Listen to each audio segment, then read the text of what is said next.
السلام علیکم۔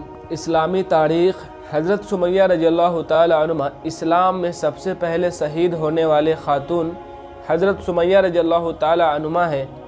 حضرت عمارہ رضی اللہ تعالی عنہ کی والدہ اور حضرت یاسر رضی اللہ تعالی عنہ کی بیوی ہے۔ یہ خاندان وہ ہے جس نے شروع ہی میں اسلام قبول کر لیا تھا۔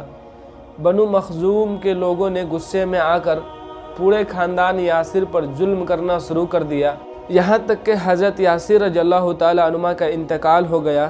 حضرت سمیہ رضی اللہ تعالی عنہ حضرت ابو حذیفہ رضی اللہ تعالی عنہ کی باندھی تھی۔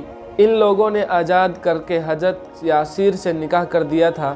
حضرت سمیہ رضی اللہ تعالی عنہ ان کے شوہر یاسر اور بیٹے عمارہ کے ساتھ سزا دی جاتی اور کفار سزا دینے میں کوئی کسر نہیں رکھتے تھے۔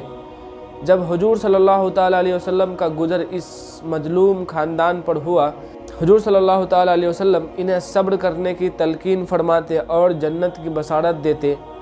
ایک مرتبہ اسی طرح ان تینوں کو سزا دی جا رہی تھی کہ ابو جہل وہاں سے گزرا تو اس نے حضرت سمیہ رضی اللہ تعالیٰ عنہ کو بہت بری گالی دی اور نیزہ مار کر انہیں شہید کر ڈالا۔ یہ اسلام میں شہادت پانے والی پہلی خاتون ہے۔